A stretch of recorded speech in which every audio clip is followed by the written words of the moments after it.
recently I learned that you cannot bribe a kid into being brave.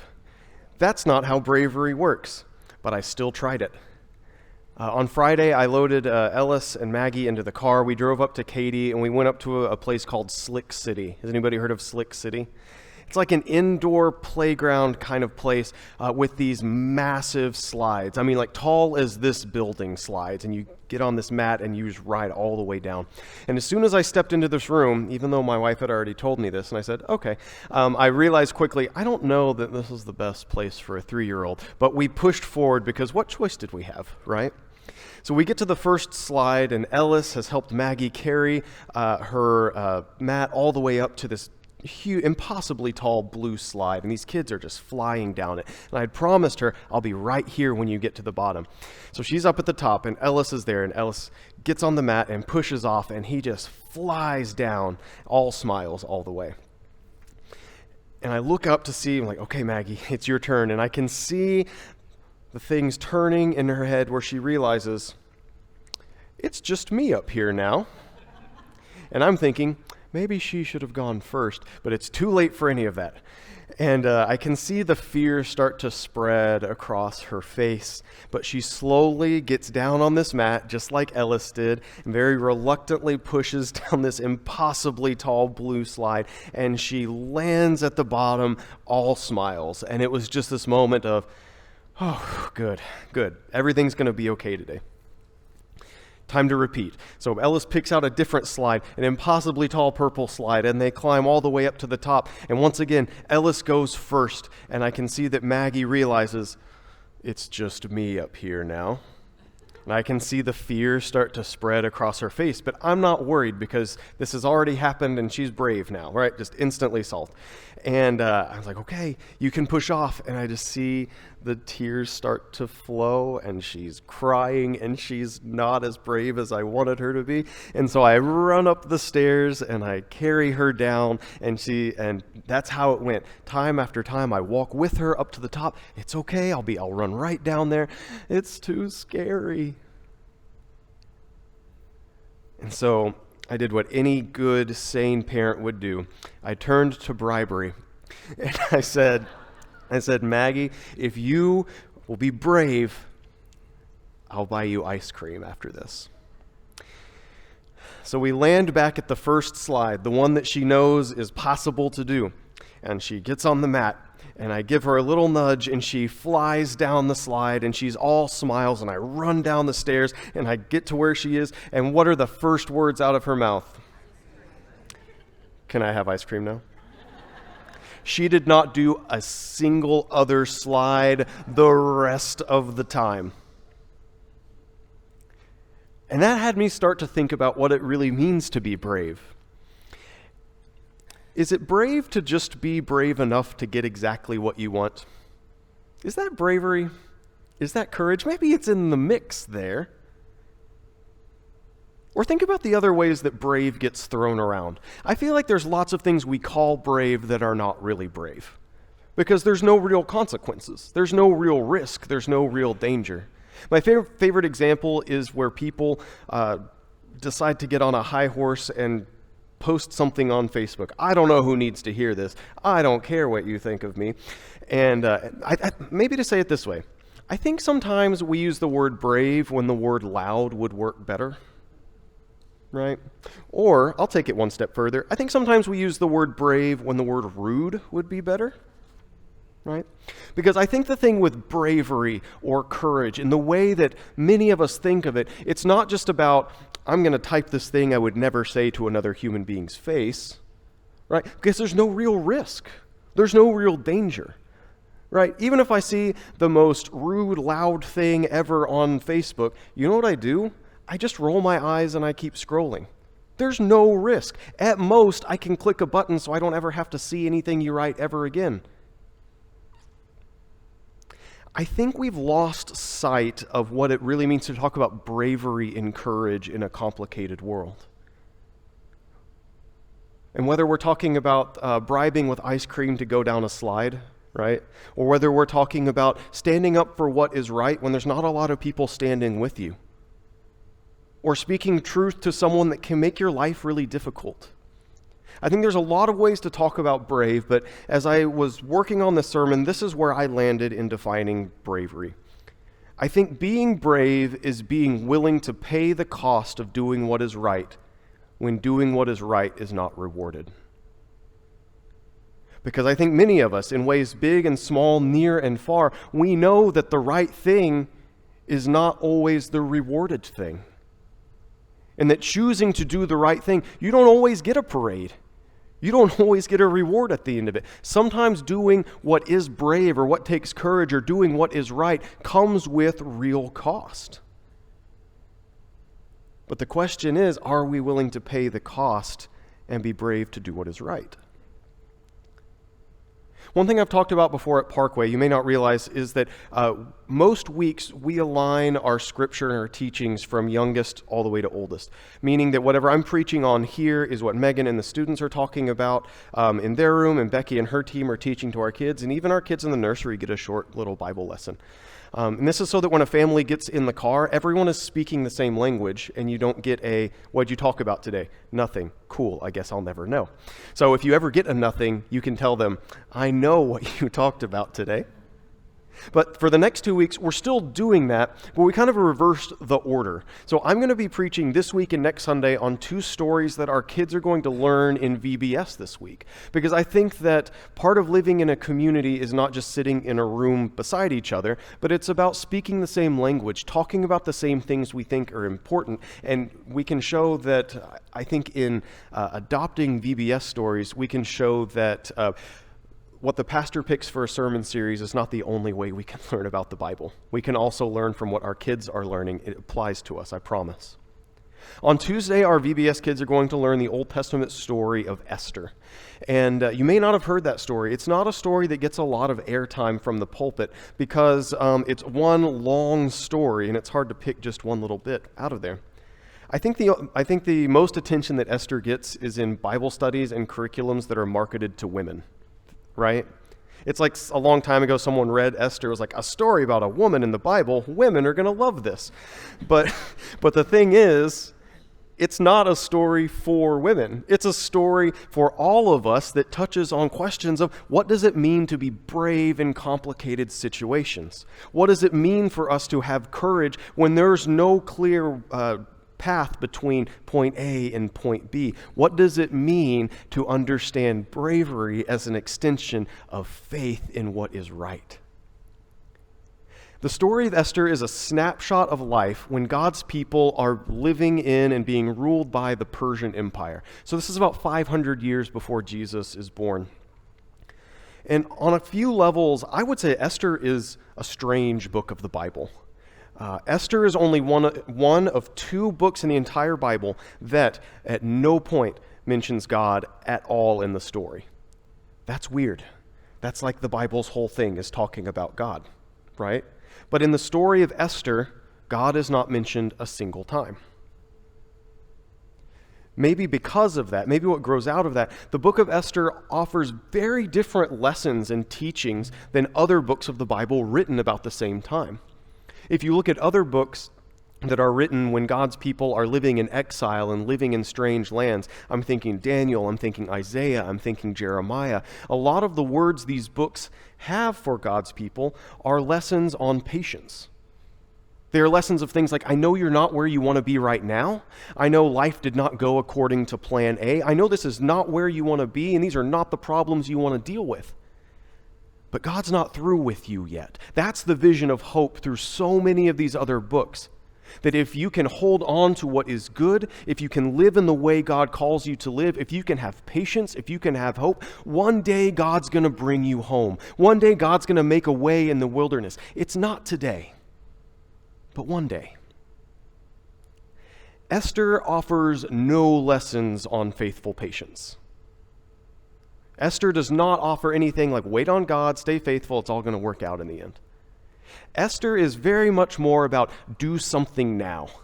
That if you find yourself in a bad situation, if people are going to get hurt, if wrong looks like it's going to win the day, if you are in any place to do anything about it, the time for sitting back and being patient is not now. The time to do something is right now.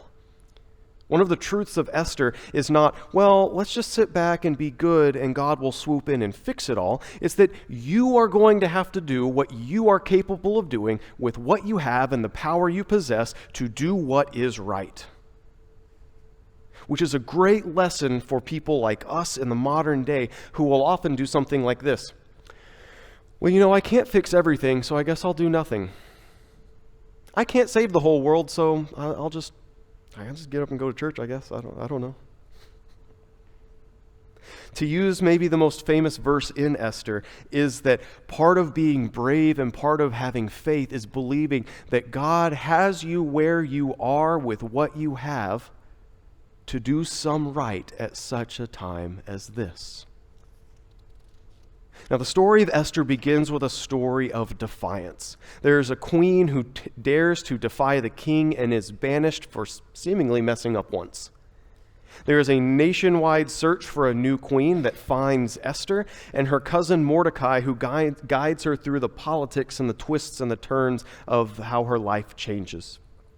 After the stage is set, we meet another important character. It's a man named Haman, and who has recently been promoted up to a place of power and authority. We read starting in chapter 3 that all the royal workers at the king's gate would kneel and bow face down to Haman because the king so ordered. But Mordecai didn't kneel or bow down. Now, Mordecai is one of many people in the long story of God's people that get themselves into trouble because they refuse to bow down and worship something that is not God. And I think this is where we can start to see, even though the ancient world of Esther and lots of the Old Testament feels distant and strange and weird, there are connection points all the way through, and I think this is one of them. Because as long as there have been people who feel like God has put them on this earth to be bowed down to. They build golden statues of themselves, like in the book of Daniel. They count themselves as one of the gods, like in Egypt and in Rome. And when it comes to people who follow God, the truth that Mordecai demonstrates is the same truth for us today. Then when it comes to self-important people, when it comes to emperors and empires, when it comes to golden statues, bowing down is simply not an option. But not bowing down always comes with cost. The story continues. When Haman himself saw that Mordecai didn't kneel or bow down to him, he became very angry. But he decided not to kill only Mordecai, for people had told him Mordecai's race. Instead, he planned to wipe out all the Jews, Mordecai's people, throughout the whole kingdom of Ahasuerus. Another connection to the ancient world, right? Maybe this world is not so distant and strange after all. Because what Haman, this self-important person with power and money, when he sees someone who refuses to bow down, that is the greatest insult that can be done to a self-important person, to refuse to bow down. But the thought that is very much alive in Haman's brain is an idea that is still alive and well today. And that's the idea of it's not just this one that's the problem, it's all of them. They're all like this. And until someone does something about not just this one, but all of them, we're going to keep having problems. This is the same idea that has grown as large as genocide, like we see on the pages of this story and other places in history. It's an idea that can also stay as small as just casual racism. It's not just this one. It's all of them. And somebody needs to do something about it. And in the story of Esther, that person is Haman. Then Haman said to King Ahasuerus, "A certain group of people exist in pockets among the other peoples in all the provinces of your kingdom. Their laws are different from those of everyone else. They refuse to obey the king's laws. There's no good reason for the king to put up with them any longer. If the king wishes, let a written order be sent out to destroy them. And I will hand over 10,000 kikars of silver to those in charge of the king's business. The silver can go into the king's treasuries." So what starts as Mordecai's refusal to bow down to Haman has grown into a rage and a hatred, well funded by the way, that seeks to wipe out an entire people, buying an order or a decree of the king. Do you know how much one kicker, I don't know how it's pronounced, of silver is? It's estimated that one kikar is about 75 pounds of silver. Multiply that by 10,000 and convert to today's currency. It's the equivalent of about $300 million. We're not talking about a small bribe.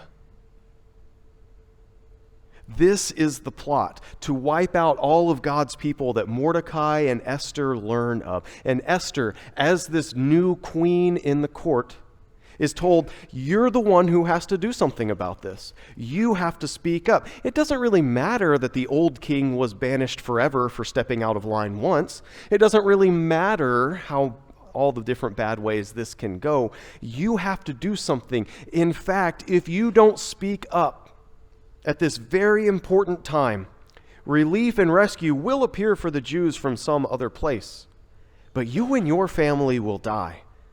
But who knows? Maybe it was for a moment like this that you came to be part of the royal family. This week in VBS, our kids are going to learn this story of Esther as a story of bravery, of courage, that with God I can be brave, by hearing how Esther put her life on the line to save God's people. But I built up to this moment so you can see that this moment of bravery is not just about catching a moody king when he's feeling good. That Esther is called to challenge well-funded hatred. That she is called to challenge money and anger that are propping up the greatest power of the world. It's about challenging the apathy of the comfortable and of the unaffected for the sake of those who are threatened and in danger. It's about the bravery not of instantly solving all the problems, but about taking one step after the next, of being brave and doing what is right within your abilities and power. In the story, Esther does approach the king without being summoned, and in that day that was risky, but it works out. And as Esther approaches, we read, "Then the king said to her, 'What is it, Queen Esther? What do you want? I'll give you anything, even half the kingdom.' Esther answered, 'If the king wishes, please come today with Haman for the feast I have prepared for him.' 'Hurry, get Haman,' the king ordered, 'so we can do what Esther says.' So the king and Haman came to the feast that Esther had prepared. And now it feels like we're heading towards this final showdown, right? Like Haman is going to get called out in front of the king. It's going to be this storybook ending where the good guy wins and the bad guy loses. But when we actually get to the day of the feast and they're around the table and the king turns to Esther and says, 'Now what is it? What did you really want?' And all eyes go to Esther, and she says, 'If I please the king, if the king wishes to grant my wish and my desire, I'd like the king and Haman to come to another feast that I will prepare for them. Tomorrow I will answer the king's question.'" Girl, don't drag this out. You can't just keep throwing feasts, right? You can't feast your way out of this problem. But I think it's a good lesson, because sometimes bravery doesn't click on the first go. Sometimes bravery is failing and coming back and doing it again. Sometimes bravery is, let's try again tomorrow. That day, after the feast, Haman left Esther's place happy, his spirits high. But then he saw Mordecai in the king's gate. Mordecai neither stood up, nor seemed the least bit nervous around him. So Haman suddenly felt great rage towards Mordecai. But Haman held himself back and went on home. He sent word that his friends and his wife Zeresh should join him there. Haman boasted to them about his great wealth and his many sons. He told all about how the king had honored him by promoting him over officials and high royal workers. "Best of all," Haman said, "Queen Esther has invited no one else but me to join the king for food and drinks that she has prepared. In fact, I've been called to join the king at her place tomorrow." But all this loses its meaning every time I see Mordecai the Jew sitting at the king's gate. Haman is a perfect picture of what happens when you define yourself by your enemies. Haman is a perfect picture of what happens when you let hatred for another person or a group of people run wild in your life. He gathers his friends and his wife so he can brag about his sons and his wealth and his power, which is what all very secure, confident men do. And it would be easy to look at his successes. Look how rich I am. Look how powerful I am. It would be really easy to look at that and say, what a shallow, sad human being. But even those things that we would call shallow and sad and short-sighted, they have come to mean nothing to him because the person that Haman wants to suffer and hurt and die is not afraid of him.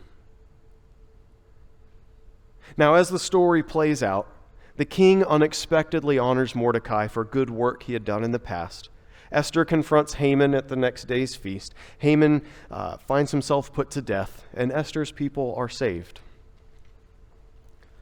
Now, in this story of bravery, or in any story in the Bible, or any book you read for that matter, I think each of us tend towards what I would call hero bias, that you are more likely to identify yourself with the good guys. That when you read a story, you will pull lessons and truth and teachings from the good guys because very few people go through life thinking they're the villain of their own story.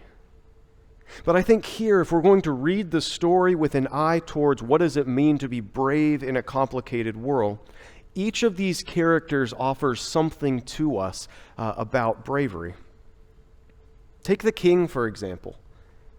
As often happens in biblical stories, the person who, on paper, who has the most power is often the most passive. The king has the power, he has the money, he has the say-so, but do you notice everybody always makes decisions for him? Everyone convinces him to do this. Wouldn't it be great if you sent out this order? I guess I'll just show up to the throne room unsummoned. Nothing will happen. None of us would count ourselves as having the power or the wealth of an ancient emperor of an empire. However, I think we do something similar to the king. I think we discount the power that we actually have. I think we downplay what we are truly capable of, and we are content for the people around us to make the calls and to make the decisions and to decide the shape of what this week looks like or the shape of this season of life. The king has the power to really do something, but he lets everybody else do instead. He just shows up at feasts. What do you want? I think if we're going to talk about what it means to be brave, we can't think of ourselves in some way like, well, I'm not the king, I can't fix this, right? I'm not the governor, I can't fix it. I'm not the senator, I can't fix it. But each of us have some amount of power, ability, capacity that we have downplayed. And because of that, we are not able to step out in faith or in courage to do what God has called us to do. Or take the character of Haman, who is a complicated, tragic figure. Haman is a perfect example of how hatred is all-consuming.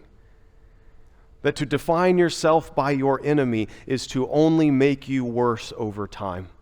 And that God has called you to define yourself in faith in the gospel, not by who you are against. Haman is another perfect picture of how power often desires to only worship itself, to build yourself into a place of prominence so that other people can bow down and tell you how special you are. But as is often the case, that is more an expression of insecurity than security. And the pursuit of power, in this sense, only removes you from the realities of who people are and the stories that they live, and the ways that you might step out in courage, bravery, and faith to do good in their lives. Or take Mordecai, for example.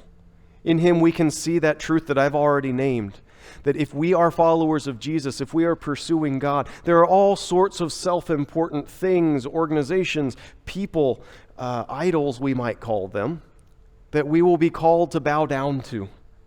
And if you follow God and if you are a follower of Jesus Christ, bowing down is simply not an option. But always remember that refusing to bow down often comes with cost. And in Esther, we can see these facts of the story come together to show that being brave really and truly is being willing to pay the cost of doing what is right when right is not often rewarded. None of us may count ourselves as with the power or the authority of a queen of an empire. However, in the same model as Esther, each of us have what we have to do what is right with what we have. God has us where we are with what we possess, with our skills, with our resources, with our relationships, to do some good that is within our power, to do some good in such a time as this. The bravery of Esther is not the lessons of the other exile books where it's, let's stay faithful, let's stay quiet, let's be good and wait for God to swoop in and fix everything. It is taking one step in the right direction, finding that next right thing that looks like the gospel, of living out grace when you're not sure what happens after that. To live in this way, to live with bravery and courage, might lead you to an Esther situation. Sometimes we make a big deal of that approaching the king unsummoned, but we leave out the fact that she sat down at 2 feasts with someone who wanted her and everyone like her dead. That takes bravery. It will lead us face to face with people who will not make your life easier, who get under your skin, who may hate you with a passion. But that does not let you off the hook in terms of grace. God may have you exactly where you are in this season with the people around you in the circumstances you're in. It may not last forever. But the bravery and courage of Esther is that God has you where you are with what you have so that you might do some brave, faithful good within your power. Being brave is being willing to pay the cost of doing what is right when what is right is often not rewarded. And if we need to draw a line from the Old Testament to connect it to the New, is that we see this exact same bravery and courage in Jesus Christ, who fed the hungry and healed the sick, who spoke difficult truth to people who were wealthy and in power, and they killed him for it. Jesus was willing to pay the cost of doing what is right in revealing the love and grace of God, even if that right was not rewarded. But the tough truth here of Esther and of Christ is not to inflate the story so that it is impossible for us to live up to it, but to live in the same model where we are, with what you have, with the power you possess, with the capabilities you have now. God has given you something that you can use to do some brave, good gospel thing. And we as the church in complicated times, in a complicated world, must be willing to pay the price, the cost of doing what is right in gospel, when that is often not what is rewarded. In the name of the Father, and the Son, and the Holy Spirit. Alleluia and amen.